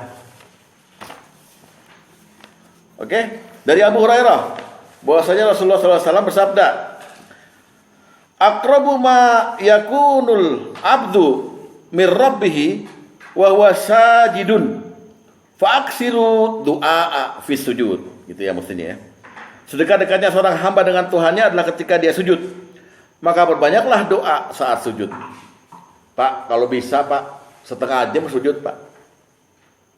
Tadi juga sujud itu lama. Karena diselidikin oleh medis, ketika orang sujud di atas 20 menit Pak, semua aliran darah yang tersumbat ke jantung dan ke otak habis, lancar darah. Tapi jangan Bapak sujud 20 menit gak baca apa-apa, diem aja, malah mati. Ntar sebelum mati bilang, yang nyuruh Ustaz Wahyu. Gue disalahin sama polisi ya. Apa baru bangun, tadi udah salat tahajud belum? Memang ajaran-ajaran daripada ini Syekh As-Sugeng Apurwanto. Jadi Bapak sujud ini yang jelas adalah kenangan kita yang bisa kita bawa ke hadapan Allah nanti. Karena Rasul bilang seakrab-akrabnya seorang hamba dengan Tuhannya ada pada waktu sujud. Maka dialoglah dengan Allah di waktu sujud. Ya Allah, segala macam Pak. Dan alhamdulillah saya lakukan itu Pak. Bertahun-tahun saya lakukan itu. Itu kalau nggak jamaah kalau jadi Saya kecewa sama orang nih Pak Nano. Apa itu? jidat. Oh nggak kelihatan. Kalau itu waktu sujud dudak. Karena ngantuk ya. Cuma digosok kali. Saya karpet. Simahum wujuhihim fi asari sujud. Jadi nanti di mana di padang mahsyar orang-orang yang biasa sujud di dunia ini udah ketahuan sama malaikat. Oh, ada neonnya gitu. Gitu ya. Tulisan Philip terus terang Philip terang terus gitu. Ah, deh, sujud sini semua. Karena itu kenangan kita yang terindah di dunia ini karena kita menunjukkan kita akrab sama Allah. Gua ada tanda. Oh, dia kalau ketemu itu banyak sujud. Ya, jadi yang pertama akrab sama Allah itu nempel terus, doa terus. Beberapa momen yang Bapak misalnya, kok aku kangen sama Allah, sujud. Rasulullah juga menyediakan fasilitas kalau memang Bapak ya agak canggung kali ya, wudhu, buka sejadah langsung sujud gitu. Ya salat sunnah mutlak 2 rakaat. Baru habis itu sujud. Lama. Saya memulai tahajud saya, memulai witir saya, itu dengan sujud. Memulai zikir malam dengan sujud. Sujud dulu. Saya mau berterima kasih, tapi saya pakai kata-katamu sendiri. Wa in ta'udu nikmatallahi la tuhsuha. Kalau aku hitung nikmatmu sekarang yang aku udah terima, nggak akan terhitung. Saya terima kasih untuk semua itu. Dan terima kasih saya diberi kesempatan sekarang masih bisa sujud. Izinkan saya bersyukur. Bangun, langsung zikir. Alhamdulillah, Allah la ilaha illallah. Itu yang namanya kita lakukan itu. Allah itu langsung ngumumin ke Jibril. Jibril, aku cinta sama si ini. Nano nih. Ya, dari berandal bisa ngaji. Gitu misalnya. Padahal bukan berandal, dia bukan berandal kan? Enggak, bukan berandal dia. Ya, aku cinta sama dia. Maka cintailah dia. Jibril disuruh cinta sama kita. Jibril terus ngumumin ke semua malaikat di langit. Hei, Allah cinta sama dia, aku juga cinta sama dia. Cintailah dia. Lalu Allah membuat hati manusia di dekatnya semua cinta sama dia. Kan enak udah. Ya, gitu. Ya, syahadat tuh begitu jalannya. Jangan Bapak di dunia itu hidup nyureng aja gitu. Susah aja. Banyak masalah gitu. Nggak boleh. La takhaf wa la tahzan. Senyum aja.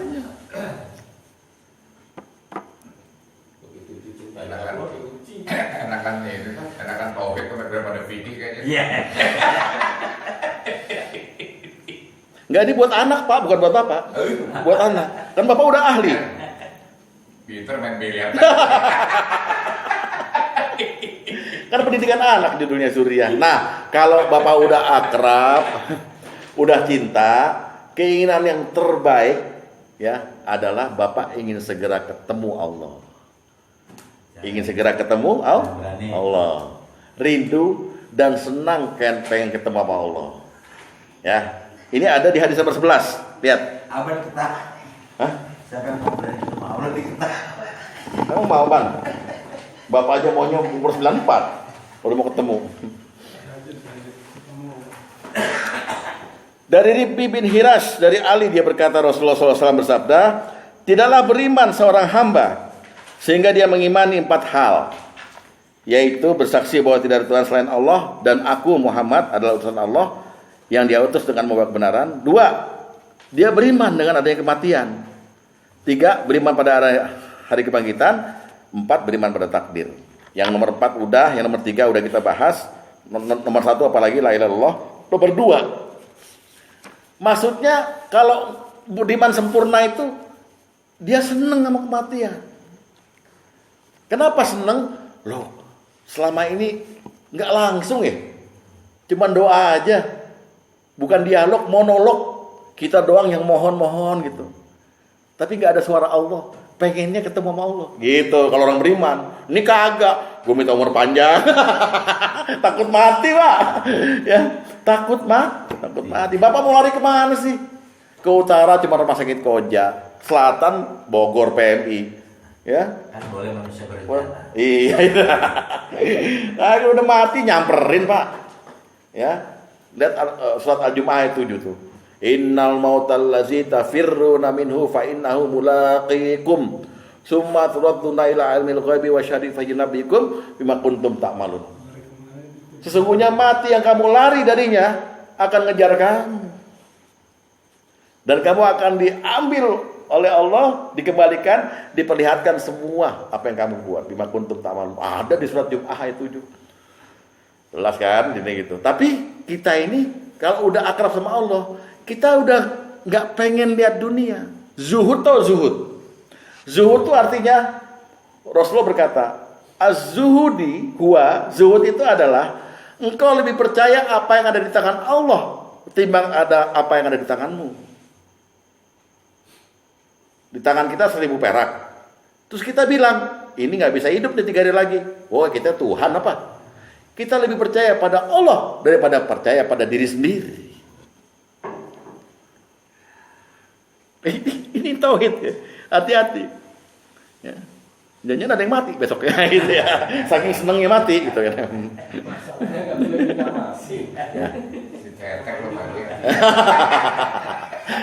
Tapi walaupun kita senang mati, rindu sama Allah, pengen ketemu. Bapak nih, lo dipinjemin rumah setahun penuh nggak bayar. Udah gitu dikirimin tiap hari, ada nasi sedandang di depan pintu sama lauk pauk gitu. Masa lo nggak terima kasih dan lo nggak pengen ketemu sama yang ngirim sih?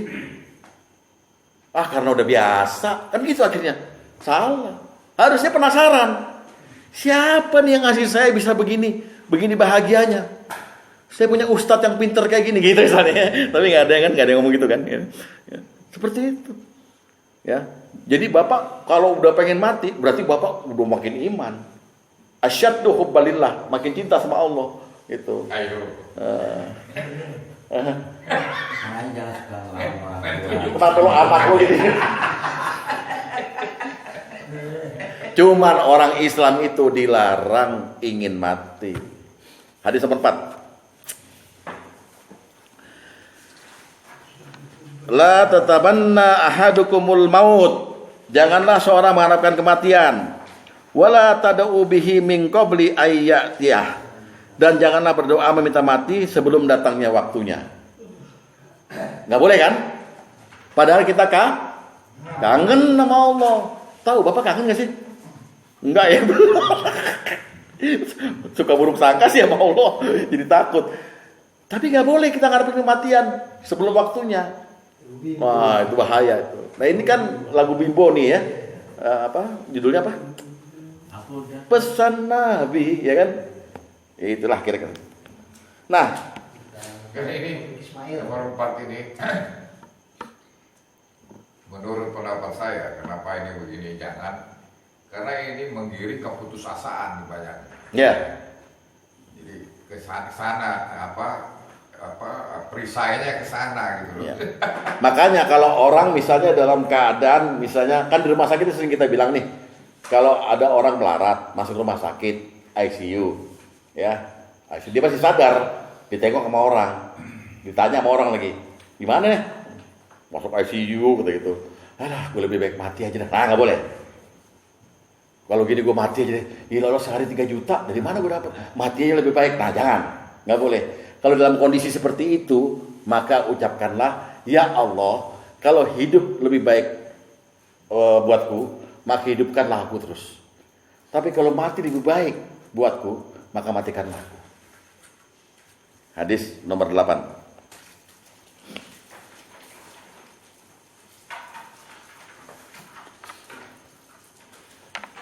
Janganlah salah seorang di antara kalian berangan-angan untuk mati karena musibah yang menimpanya. Ya udah kepepet nih, ya.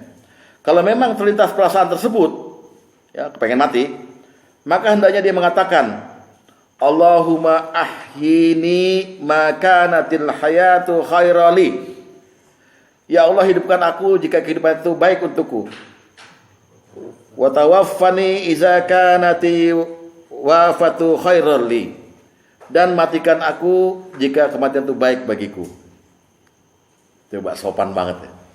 Kita diajarin sopan dan adab pada Allah, ya. Jadi Pak Asep, kalau ada orang, Pak Asep utang 200 juta ke orang, nggak bisa bayar, orangnya datang ketok-ketok pintu, wah ucap ini nih, ya Allah matikan aku kalau itu baik bagiku, kalau enggak itu bilang gitu, ya. Jangan buru-buru Pak, Allahumma gitu. Ya. Tapi mati itu penting, sebab gini Pak, ini banyak orang, banyak kiai, banyak ustadz, banyak orang-orang awam yang salah paham. Kalau ada jenazah udah mau diberangkatkan dari masjid menuju kuburan, kan terus saksikan kan? Saksikan nih baik apa enggak? Ada yang bilang khair, ada yang bilang thayyib gitu. Tapi kalau yang mati berandalan, orang pada diem. Salah. Harusnya bilang juga khair. Mati baik. Baik. Kenapa? Karena matinya orang fasik, matinya orang kafir, dia berhenti melakukan kemaksiatan. Baik bagi dia. Gitu. Itu dari sudut pandang tauhid. Kalau kita kan enggak, kita memvonis orang itu. Siapa tahu pada waktu saat sebelum mati dia bilang la ilaha illallah, mampus lo. Malah dia surga duluan daripada kita, gitu. Jadi tetap bilang khair. Dengan dia mati, orang lain semuanya aman dari gangguan dia. Dia berhenti melakukan kemaksiatan. Begitu pula kita. Seandainya kita ini masih kayak Bang Aman ini, masih ragu nih, aduh nggak percaya diri, gue banyak dosa segala macam itu. Baik sangka aja sama Allah. Ya Allah, kalau emang aku mati ini berarti aku baik bagiku. Kenapa? Karena aku berhenti melakukan dosa. Aku berhenti melakukan dosa. Gitu cara pandang Bapak terhadap kematian. Jangan takut mati, sakit gak ya gitu. Enggak sakit Pak. Cuman kata Nabi Musa kayak dipukul pedang 100 kali, cedot, dicacah kayak gitu doang. Ya takut. Ya, gitu suka berusaha. Lihat hadis nomor 5. Dari Aisyah dia berkata, Rasulullah SAW bersabda, barang siapa merindukan perjumpaan dengan Allah, ya ada kata-kata rindu nih, maka Allah akan merindukan perjumpaan dengannya. Dan barang siapa yang membenci perjumpaan dengan Allah, maka Allah akan benci berjumpa dengannya. Lalu Aisyah bertanya, wahai Nabi Allah, apakah ini masuk dengan takut pada kematian? Sedangkan kita semua ini sebenarnya takut pada kematian. Beliau menjawab, bukan seperti itu. Sungguhnya apabila seorang mukmin diberikan kabar gembira berupa rahmat Allah, keridhaan serta surganya, maka dia amat merindukan berjumpa dengan Allah, dan Allah pun akan merindukan perjumpaan dengannya. Tapi apabila orang kafir diberikan kabar gembira berupa azab dan kemurkaan Allah, mereka benci berjumpa dengan Allah, dan Allah pun benci berjumpa dengannya. Jadi kita ini dalam rangka husnuzon sekarang, tauhid kita udah mantep, kita mesti yakin bahwa kita akan di surga. Karena kita udah yakin di surga, ya kita udah gak butuh apa-apa sebetulnya. Iya kan? Pak Sugeng udah pensiun gini, gak perlu apa-apa lagi. Jadi sama kita kalau itu jadi kafir. Simpulan di bawah. Jadi mesti rindu dulu. Nah sekarang persoalannya gini, orang dianggap sebagai sebuah film yang baik, sebuah sinetron yang baik, kalau dia akhir dari sinetron itu masing-masing pihak tuh senang sama senang. Si A senang, si B senang, ketemu senang sama senang. Wah itu happy ending Pak. Itulah yang Allah lukiskan dalam surat Al-Fajr. Tolong Bapak bercita-cita seperti itu. Dipanggil sama Allah sebelum nyawa kita dicabut. Allah sendiri yang memanggil. Ya ayyatuhan nafsul mutmainnah, wahai jiwa yang tenang. Atau diganti ketika itu Allah manggil nama kita, wahai Sugeng yang tenang. Ya 94 ya. Wahai Sugeng yang tenang. Dan ntar dulu deh, wahai Rasulullah tenang. 94, ntar dulu dong ya. Rasulullah bilang, Rasulullah langsung bilang Allah apa? Irji'i ila rabbiki, kembalilah pada Tuhanmu, aku ini Tuhanmu. Radiyatan mardiyah, aku senang, kamu senang. Coba itu. Senang itu dasarnya cinta. Waktu kita hidup ini cinta sama Allah.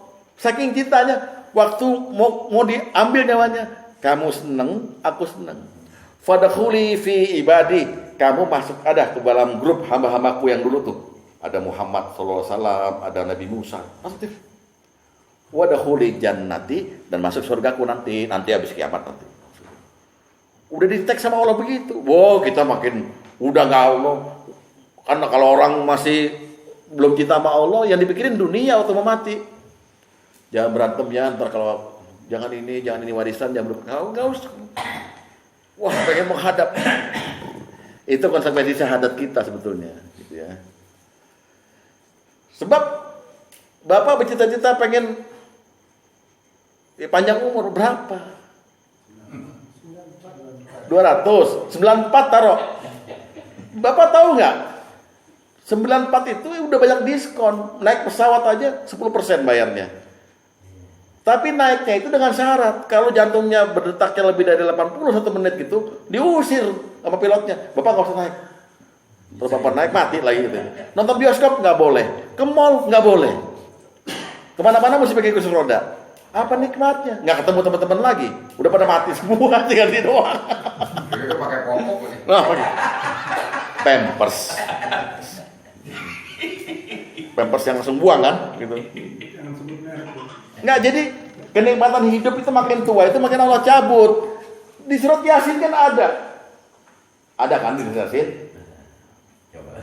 Yang mana? Ayo yang mana? Ayo. Ketika dipanjangkan umur, maka dia kembali lagi ke asalnya. Ayo. Ya, apa bunyinya? Ayo. Wa ma nu'ammirhu nunakhisku fil khalq afala yaqilun. Kalau kami panjangkan umur seseorang, akan kamu kembalikan lagi kepada asalnya. Asalnya kan bayi, lemah, nggak kuat, nggak punya apa-apa. Balik lagi orang tua. Bayi cepat tersinggung. Kalau nggak dikasih makan dikit, wah sama itu juga gitu. Mana anak-anakku? Mana? Anak-anaknya udah mati semua. Tinggal dia doang. Kan malah sengsara hidup. Makanya sedang-sedang aja lah. 70, 60, 63. Hah? Gitu. Tapi nggak masalah. Orang kalau udah sering silaturahim, udah sering berbuat kebaikan, Allah panjangkan umurnya juga gitu. Tapi yang kita minta kalau panjang umur, minta supaya jangan pikun. Lah percuma. Minta sehat, jangan pikun. Untuk sehat dan nggak pikun, maka bacalah Quran. Tadabur. Mana ada kiai pikun? Mana ada kiai-kiai itu pikun semua? Mana nggak ada. Semua lancar dakwah. Gitu Pak. Ya? Apaan lu cewek tuh? Oh iya. Kirain cewek. Balikan kepada kejadiannya. Iya. Ya.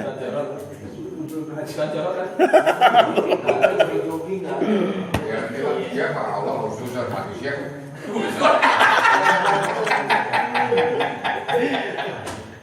Oke, terakhir. Yuk, terakhir. Maka kesimpulan dari konsekuensi syahadat adalah kita harus tahu hak Allah. Kalau kita bersyahadat, kita tahu hak kita. Ya. Baca hadis nomor 10. Yang tadi saya ini ke Pak Sugeng. Dari Mu'az bin Jabal dia berkata, Nabi SAW bersabda, "Wahai Mu'az bin Jabal, apakah kamu mengetahui apa kewajiban manusia terhadap Allah?" Aku menjawab, Allah dan Rasulnya yang lebih tahu. Beliau bersabda, sesungguhnya kewajiban manusia terhadap Allah adalah agar mereka senantiasa menyembahnya. Nyembah itu artinya tunduk dan patuh ya. Serta tidak menyekutukannya dengan sesuatu apapun. Nah, itu kewajiban kita. Udah titik. Lalu beliau bersabda lagi, wahai Mu'az bin Jabal, apakah kamu mengetahui hak manusia yang akan dipenuhi oleh Allah apabila mereka telah melakukan hal itu? Aku menjawab, Allah dan Rasulnya yang lebih tahu. Beliau bersabda, Allah tidak akan menyiksa mereka, baik di dunia maupun di akhirat. Wa may yattaqillah yaj'al lahu makhraja wa yarzuqhu min haitsu la yahtasib. Itu udah kaidah itu, mana bisa dibantah lagi. Cuman kita itu kesulitannya kita nggak mau buktiin, kita nggak mau memasrahkan hubungan kita sama Allah. Ya, kenapa? Lagi hidup dunia sehat begini, nikmati apa adanya. Nah itulah, itu penyakit kita. Padahal hidup di dunia ini Allah udah celak. Lahun, walaibun, wa mata'ul gurur, permainan, senda gurau, dan kesenangan yang menipu. Gimana nggak menipu? Bapak seneng beli mobil 5 tahun lagi bapak bilang mobil kuno mau ganti lagi, dimainin bapak sama nafsu.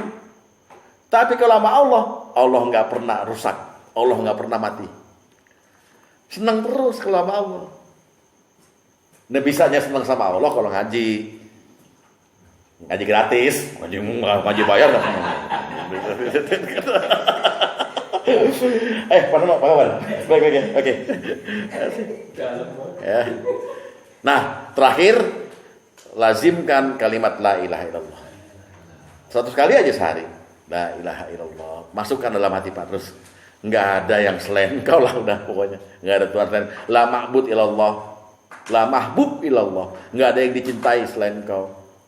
Enggak ada yang disembah selain Engkau, semuanya gitu. Hadis nomor 7. Dari Abu Hurairah radhiyallahu anhu, dia berkata bahwa Rasulullah SAW bersabda, ya, apa sabdanya Rasulullah? Jadidu imanakum, perbaharulah, ya, iman kalian. Para sahabat bertanya, bagaimana cara memperbaharui iman kami ya Rasulullah? Ya, jadi wa kaifa yujaddidu imanana? Qala aksiru min qauli la ilaha illallah. Perbanyaklah ucapan la ilaha illallah dalam hidupmu tiap hari. Fi yaumin mi'ata marrah. Sehari 100 kali aja. Kalau bisa 1000. Begitu Bapak tahu itu, nanti Allah gerakin hati Bapak supaya terbuka lihat peristiwa apapun juga. Ya Allah, ini karena Engkau. Pasti ada kebaikan di sini. Ini karena Engkau semua. Jadi minimal 100 kali gitu ya. Minimal. Itu Jangan bagi-bagi lagi. Jangan dong pelit amat. Maksudnya? Iya 5 di sini, 20 di sini, 20 jangan. Sholat Zuhur 2. Bangun pagi 100, sore 100, malam kalau mau tidur 100, indah banget itu. Hitung-hitungan banget sih. Iya. Jadi la ilaha illallah itu bisa juga buat bela diri kalau bini minta duit, Pak. Pak minta duit. Lah, diam loh, gue lagi zikir. Ya karena kita cinta sama Allah. Gitu. Ya. Ada dia kan dimintain duit begitu. Ya, semoga ada manfaatnya. Insya Allah minggu depan kita mulai masuk pendidikan sholat bagian dan lain-lain ibadah mahdoh juga. Nanti pendidikan akhlak, pendidikan Antum mainnya buat anak. Dan kan Bapak Zuriyah. Iya. Daripada dibilang ulangan ya. Lalu pendidikan akhlak, habis sholat, akhlak, muamalah, habis muamalah kelar, masuk ke cerai. Cerai, rujuk, talak, rujuk itu. Kira terakhir surga gitu. Ente, ya kan? Yang lain belum. Parawit habis itu, habis cerai. Iya cerai kan 25 kali pertemuan, 20 lah. Tahun baru lah. Tahun baru belum dah. Ya. Semoga kita diridhai oleh Allah, semoga bermanfaat dan mohon maaf atas segala kekurangan. Usikum wa nafsi Allah. Langsung kita baca aja deh ya. Kita baca kafaratul majlis. Ayo subhanaka Allahumma wa bihamdika asyhadu an la ilaha illa anta astaghfiruka wa atubu ilaik. Wa alfu minkum wassalamualaikum warahmatullahi wabarakatuh.